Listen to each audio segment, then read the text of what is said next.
अस्सलाम वालेकुम, महमूद अजीम के साथ टेक्निकल गाइडेंस में खुशामदीद।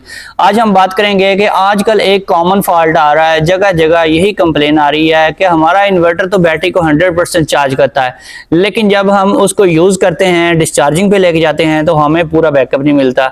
लेकिन इन्वर्टर 100% चार्ज क्यों शो करता है और चार्जिंग कट ऑफ भी हो जाती है, बाकायदा इन्वर्टर जो है फ्लोट वोल्टेज पे आ जाता है। यानी कि अगर सिंगल बैटरी वाला सिस्टम है तो आपका इन्वर्टर 13.5 वोल्ट पे आ जाता है बैटरी को कंप्लीट चार्ज करवाने के बाद। यानी कि बैटरी 1 से 2 घंटे या 2.5 घंटे तक चार्ज होती है, उसके बाद वो फ्लोट वैल्यू पे आ जाती है और प्रॉपर चार्जिंग के एम्पेयर्स भी ले रही होती है। लेकिन जब चार्जिंग कंप्लीट हो जाती है तो 13.5 पे आ जाती है अगर सिंगल बैटरी वाला सिस्टम है, अगर डबल वाला सिस्टम है तो 27 पे आ जाती है, और इसी तरह से अगर 4 बैटरियों वाला सिस्टम है तो 54 वोल्ट पे आके चार्जिंग स्टेबल हो जाती है और कंप्लीटली इन्वर्टर शो करता है कि बैटरी 100% कंप्लीट चार्ज हो चुकी है।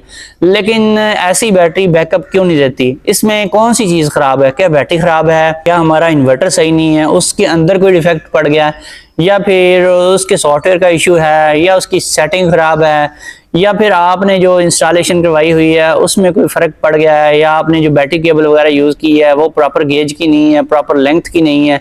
कौन सी चीज़ आखिर ख़राब है जिसकी वजह से ये कुछ हो रहा है? तो या फिर आपकी जो मिसमैनेजमेंट है उसकी वजह से ऐसे होता है। तो ये चीज़ें देखते हैं हम आज की इस वीडियो में। सबसे पहली चीज़ ये है कि जब ऐसा फॉल्ट आए तो आपने क्या करना है? आपने ये काम करना है कि आपने सबसे पहले इन्वर्टर की सेटिंग चेक करनी है।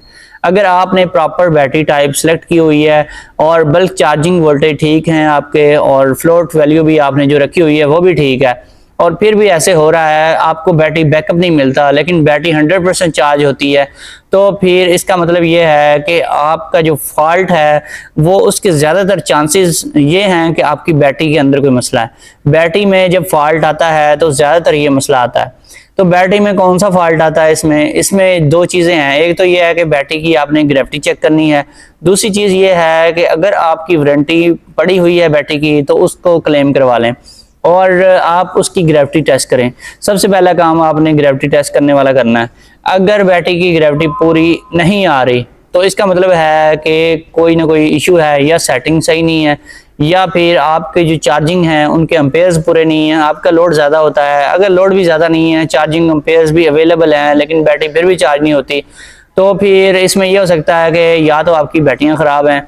अगर बैटरियाँ ख़राब हैं तो उनको आप बैटरी वालों के पास ले जाएं, वो आपको ग्रेविटी पूरी करवा के दे देंगे। अगर आप उनसे ले आते हैं ग्रेविटी पूरी करवा के साथ अटैच कर देते हैं अपने इन्वर्टर के, लेकिन फिर एक दिन सही चलती है, दूसरे दिन फिर वही फॉल्ट आ रहा है और बैटरी बैकअप कम हो गया है, तो इसका मतलब ये है कि आपका जो इन्वर्टर है वो प्रॉपर उसको करंट प्रोवाइड नहीं कर रहा है, या तो करंट प्रोवाइड नहीं कर रहा है, या उसके बल्क चार्जिंग वोल्टेज ठीक नहीं है, या फिर उसका जो कट ऑफ है वो जल्दी कट ऑफ करवा देता है और बैटरी कंप्लीट चार्ज नहीं हो पाती।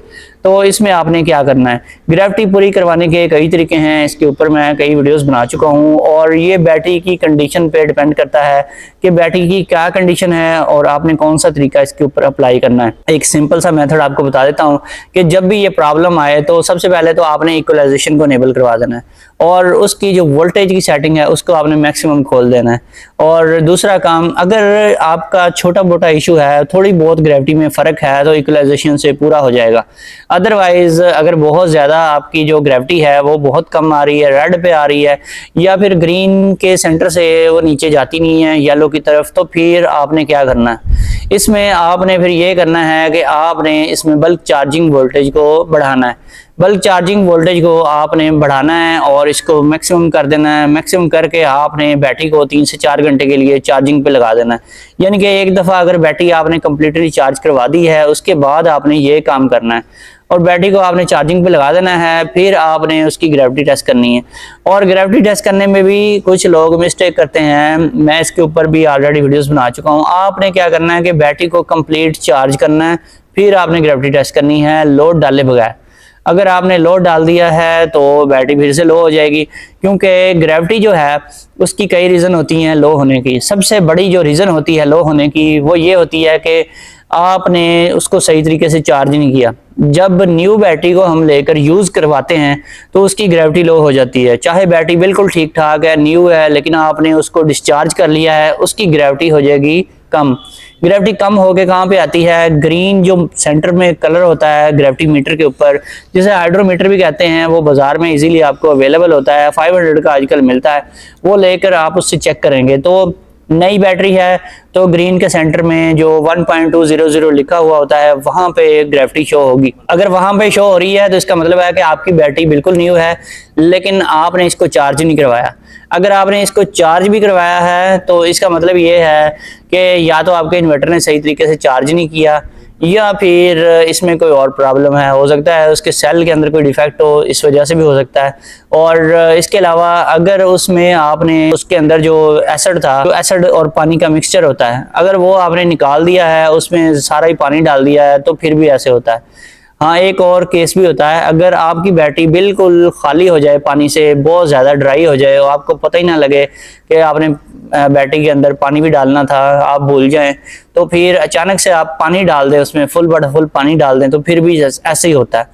तो जब ऐसे हो तो आपने क्या करना है, आपने उसकी ग्रेविटी पूरी करवाने के लिए बैटरी वालों के पास चले जाना है। वो इस बैटरी को पहले तो करेंगे चार्ज, अच्छी तरह से चार्ज करने के बाद वो देखेंगे कि सेल्स की कंडीशन क्या है।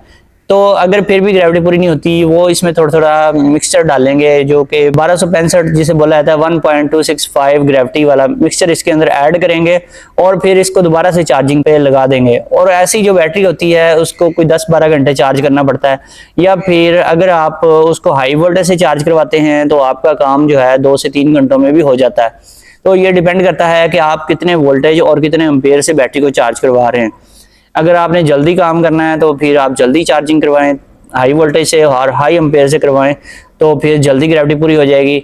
और अगर फिर भी ये सारा कुछ करके भी देख लिया है, फिर भी ग्रेविटी पूरी नहीं होती, तो इसका मतलब यही है कि आपकी जो बैटरी है उसकी प्लेट्स जो हैं वो डेड हो चुकी हैं। लेकिन ऐसा बहुत कम केसेस में होता है, और ज़्यादातर जो मसला आता है वो चार्जिंग का ही आता है।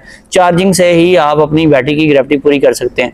तो आज का क्वेश्चन ये था कि जब इन्वर्टर 100% शो करता है कि बैटरी की चार्जिंग कंप्लीट हो चुकी है, लेकिन फिर भी वो बैकअप नहीं देती, तो इसमें क्या फॉल्ट होता है। आम तौर पे जो आजकल फॉल्ट देखा जा रहा है वो ना इन्वर्टर का फॉल्ट है, वो सेटिंग का फॉल्ट भी होता है। कई जगहों पे मैंने सेटिंग का फॉल्ट भी निकाला है, और कुछ लोगों ने बैटरी के साथ केबल प्रॉपर गेज की नहीं लगाई होती, और कुछ लोगों ने तकरीबन इसकी कोई 10-15 फुट लंबी वायर भी लगाई होती है, जिसकी वजह से उसकी ग्रेविटी बैटरी की पूरी नहीं हो रही होती, क्योंकि उसके वोल्टेज जो है रास्ते में ड्रॉप हो जाते हैं। तो 1-2 वोल्ट की गेम होती सारी। अगर 12 वोल्ट की बैटरी है, उसको चार्जिंग के लिए 14 या 14.5 वोल्टेज चाहिए। अगर ऊपर वाले 2 वोल्ट ड्रॉप हो गए रास्ते में, तो फिर बैटरी कंप्लीट चार्ज नहीं होगी। तो ये ज़्यादातर फॉल्ट्स आते हैं। इसके अलावा सबसे ज़्यादा जो चीज़ मैं आपको बता रहा था, वो चार्जिंग की वजह से ही बैटरी की ग्रेविटी लो होती है। अक्सर लोग न्यू बैटरीज ले लेते हैं, लेकिन चार्जिंग सही तरीके से कंप्लीट नहीं होती, उसकी कोई ना कोई रीज़न होती है, तो फिर वो ग्रेविटी पूरी नहीं होती। लेकिन आपका जो इन्वर्टर है वो नॉर्मल सेटिंग के ऊपर आपने रखा हुआ होता है, फैक्ट्री डिफ़ॉल्ट सेटिंग के ऊपर। आजकल जितने भी इन्वर्टर्स आ रहे हैं उनमें नॉर्मली जो सेटिंग पाई जाती है वो नॉर्मल लेड एसिड बैटरी की सेटिंग के पैरामीटर्स होते हैं। उसके ऊपर आप ट्यूबुलर बैटरी नहीं अप्लाई कर सकते। ट्यूबुलर बैटरी लगाएंगे तो आपको सेटिंग बदलनी पड़ती है। अगर आपने नॉर्मल लेड एसिड बैटरी ली है तो आपको सेटिंग करवाने की कोई ज़रूरत नहीं है। जो उसके फैक्ट्री पैरामीटर्स हैं उनके ऊपर ही आपका इन्वर्टर जो है सही तरीके से बैटरी की ग्रेविटी पूरी करवा सकता है। और इसी तरह से लिथियम बैटरी अगर आपने लगाई है बगैर BMS के, तो उसके लिए भी पैरामीटर्स आपको चेंज करने पड़ते हैं, और डीप साइकिल बैटरी के लिए भी चेंज करने पड़ते हैं। ख़ास तौर पे जो डाइवो की डीप साइकिल बैटरी है उसके लिए आपको स्पेशल पैरामीटर जो हैं वो अप्लाई करने पड़ते हैं, अदरवाइज आपको बैकअप कम मिलता है। मिलता ज़रूर है बैकअप, लेकिन उसमें 50% तक आपको बैकअप मिल रहा होता है, बाकी बैकअप आपको नहीं मिलता।